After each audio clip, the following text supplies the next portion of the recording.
बिस्मिल्लाहिर्रहमानिर्रहीम। अस्सलाम वालेकुम। आप सबको बिद BB2 चैनल पे खुश आमदीद। मेरी आज की वीडियो मलेरिया के बारे में है, जो एक पैरासाइट से होती है।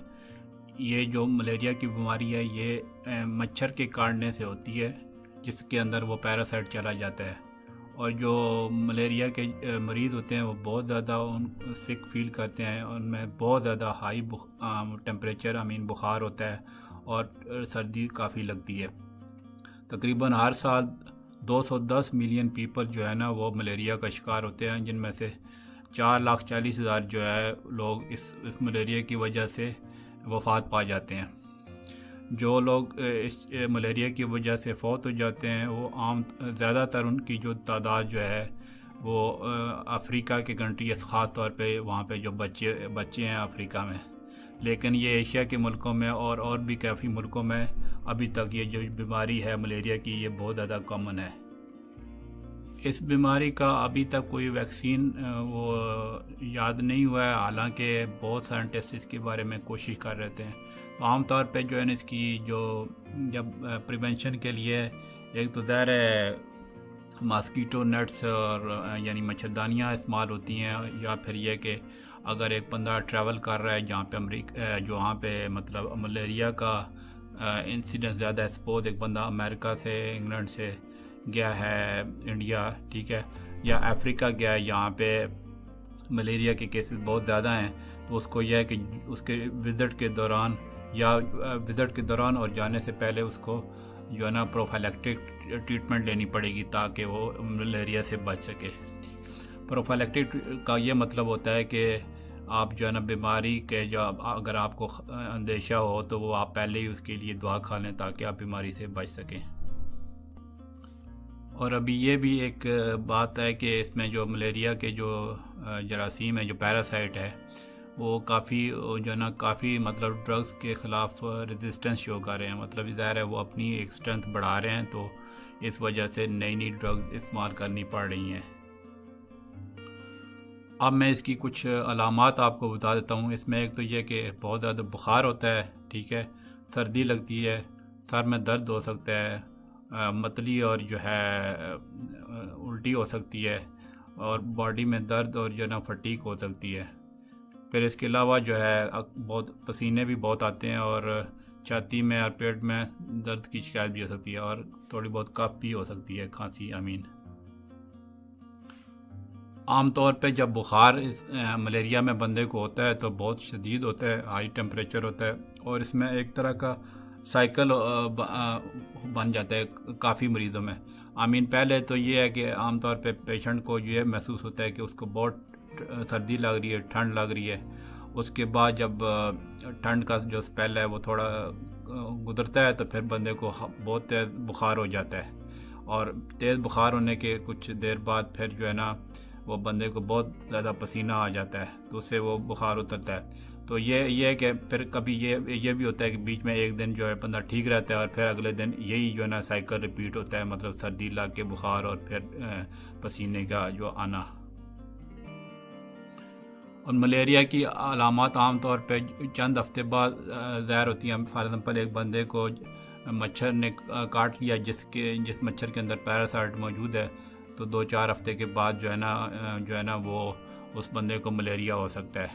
और कभी कभी बल्कि ये भी होता है कि आपकी जो बॉडी में जो मलेरिया के जो पैरासाइट होते हैं, वो एक साल तक जो है ना वो बिल्कुल डॉर्मेंट रह सकते हैं, बिल्कुल वो खामोश रह सकते हैं, और बंदे को जो है इन्फेक्शन बाद में भी हो सकता है। तो इस जो है इसकी सिम्टम जो है ना चूँकि शदीद होती हैं, इस वजह से ना आपको डॉक्टर से कंसल्ट करना ज़रूरी है, क्योंकि ये ना कभी कभी ये जो है ना मलेरिया बहुत ख़तरनाक भी हो सकता है।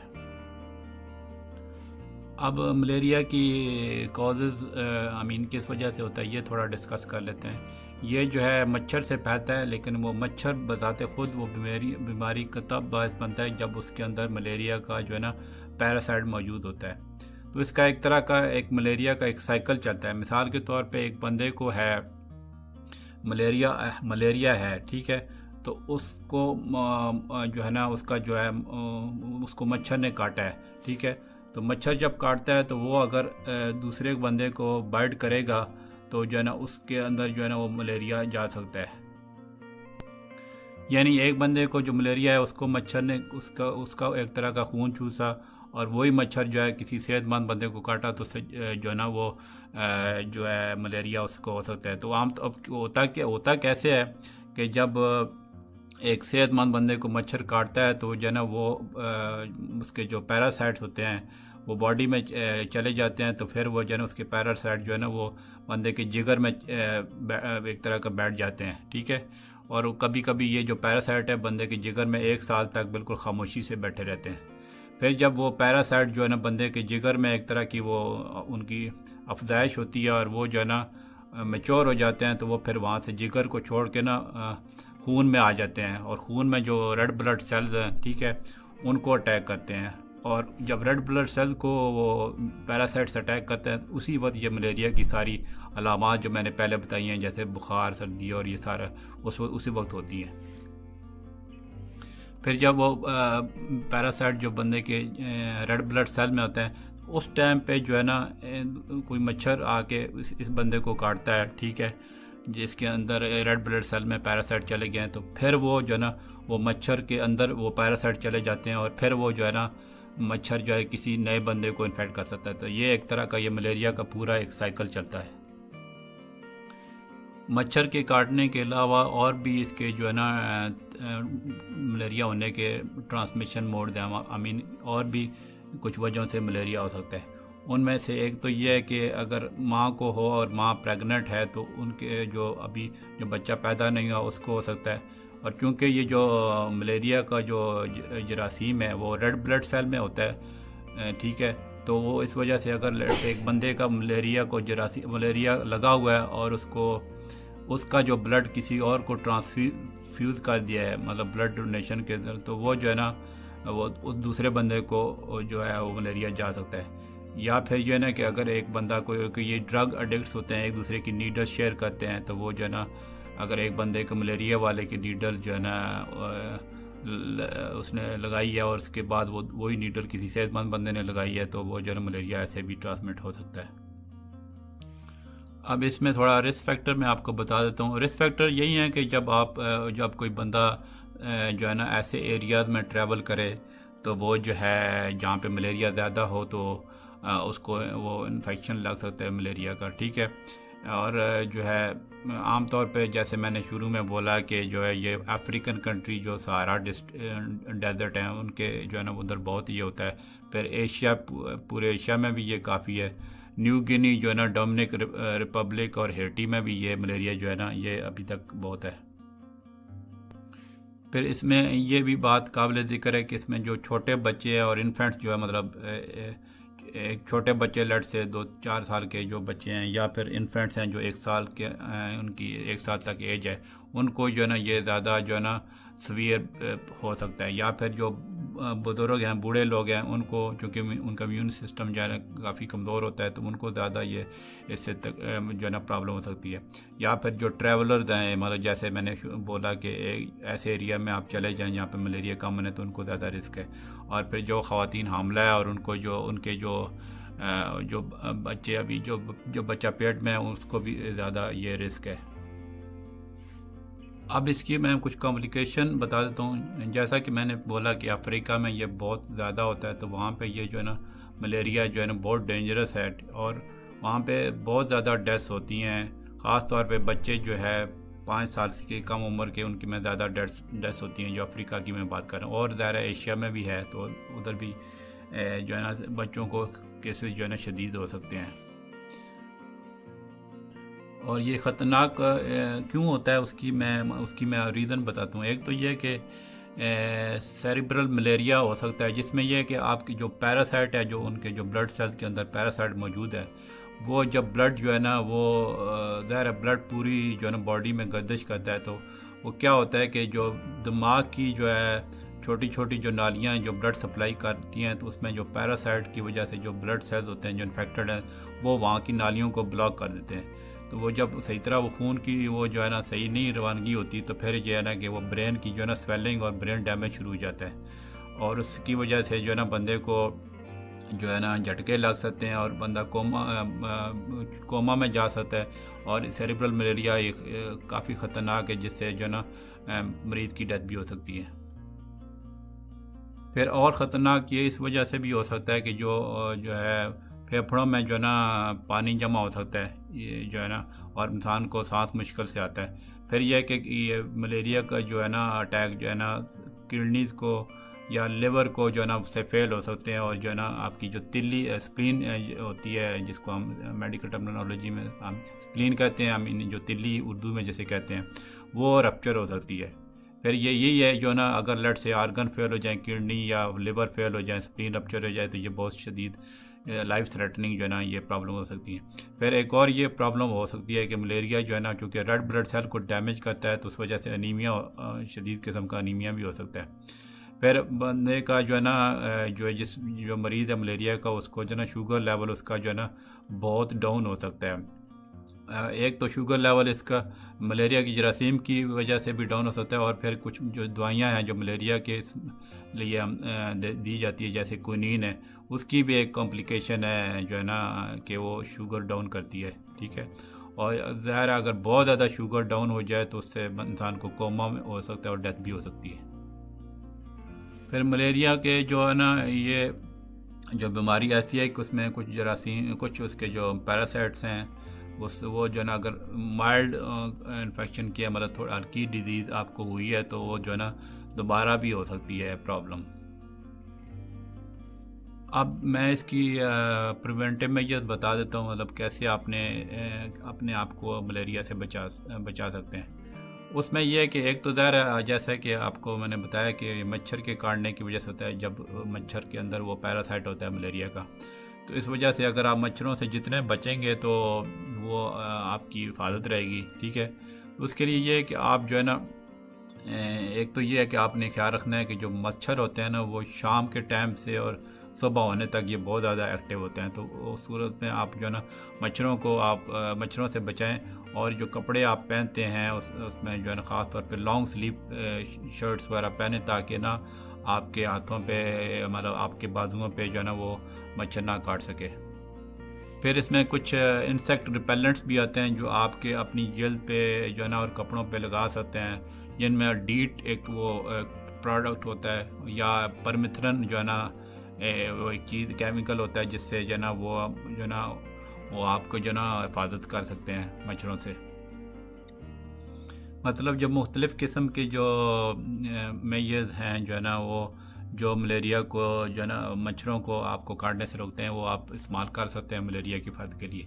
फिर इसमें मच्छरदानी का भी बहुत ज़्यादा रोल है। ठीक है, और वो मच्छरदानियाँ भी ऐसी होनी चाहिए जिस पे पहले इंसेक्टिसाइड जो है ना, मतलब जो है मलेरिया के जो उसको जरासीम को किल करने के लिए, या मलेरिया उसके मच्छरों को किल करने के लिए उस पर पहले इंसेक्टिसाइड का छिड़काव हो, तो वो वाली मॉस्कीटो नेट्स जो है ना या मच्छरदानियाँ इस्तेमाल करनी चाहिए।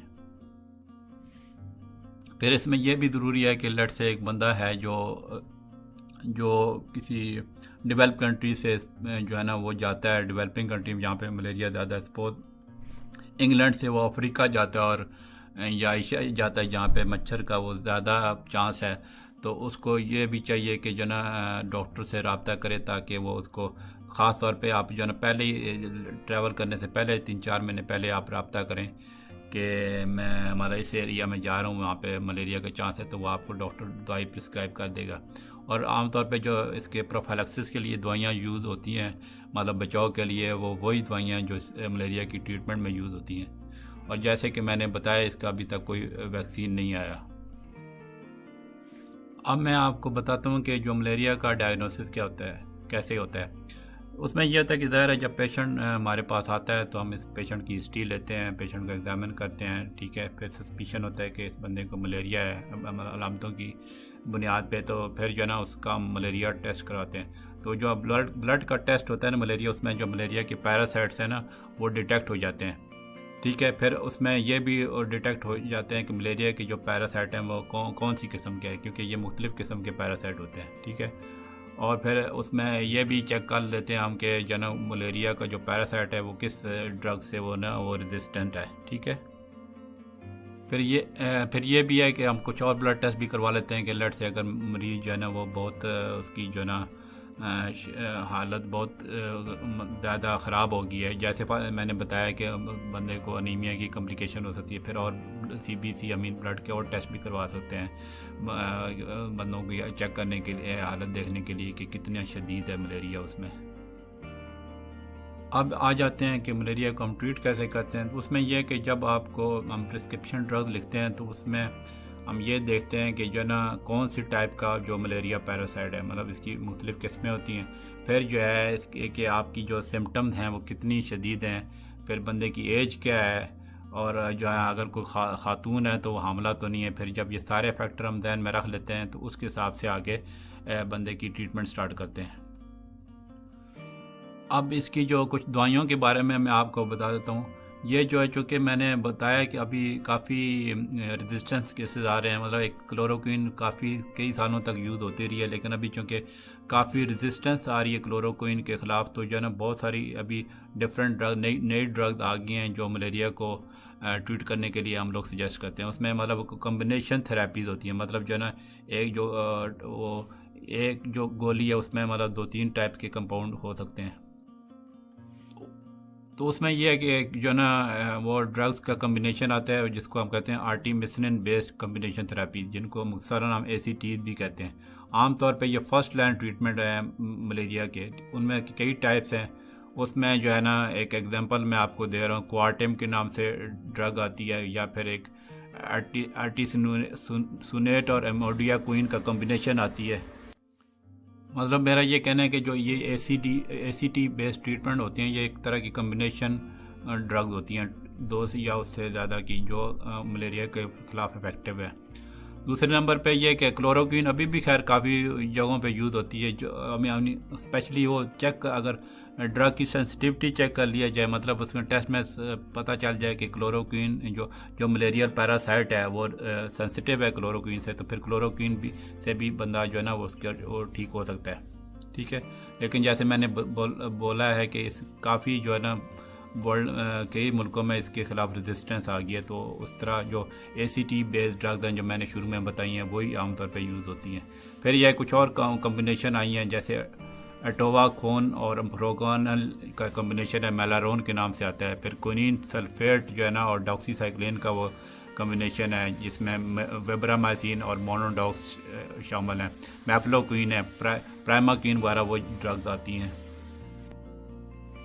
क्योंकि ड्रग्स की काफ़ी रेजिस्टेंस शो हो रही है, तो इस वजह से ना काफ़ी नित नई ड्रग्स इसके मलेरिया को ट्रीट करने के लिए इवॉल्व हो रही हैं। ठीक है, उसमें यह है कि वही हम सजेस्ट करते हैं जो पेशेंट को ज़्यादा सूटेबल हो, जो है ना, ताकि उसकी सारी जो है ना मलेरिया पैरासाइट डिपेंड करता है कि उसको कौन सा पैरासाइट लगा है, तो उसको सबसे ज़्यादा सेंसिटिव जो है ना ड्रग कौन सी है, तो वो उसको मुताबिक हम प्रिस्क्राइब करते हैं। फिर जैसे मैंने शुरू बोला है, अगर प्रेग्नेंट लेडी है तो उसके लिए फिर डिफरेंट ट्रीटमेंट होती है। ठीक है, मुझे उम्मीद है कि ये वीडियो आपके इंफॉर्मेटिव वीडियो आपको पसंद आई होगी। तो अब ये है कि अभी तक एक तो ये है कि आप चैनल सब्सक्राइब नहीं किया तो ज़रूर सब्सक्राइब करें। फिर वीडियो को अगर आपको ज़रा सी भी उसमें आपको मिलता है कि आपको पूरी जो है 15-20 मिनट की वीडियो है, अगर उसमें से आपको एक भी मुफीद बात आपको लगती है तो ज़रूर लाइक करें और दोस्तों के साथ, फैमिलीज़ के साथ ज़रूर शेयर किया करें। ठीक है, मेरी यही कोशिश है कि जो है ना, ये मेरा जो चैनल बेसिकली इसका यही मकसद है कि जो है ना एक अवेयरनेस क्रिएट करूँ, ख़ास तौर पे जो हमारे पाकिस्तान में और जो है ना जो एशियन कंट्रीज़ हैं जिनमें इतना लोगों को नॉलेज नहीं है, और बहुत सारी जो है ना सिंपल इन्फेक्शन होते हैं और उससे पेशेंट जो है ना काफ़ी ख़तरनाक हालत में जा सकते हैं, ताकि ये मेरा पैगाम उन लोगों तक पहुँच सके और वो है अपने जो है ना आपको इस तरह की बीमारियों से बचा सकें। बहुत बहुत शुक्रिया। अल्लाह हाफ़िज़।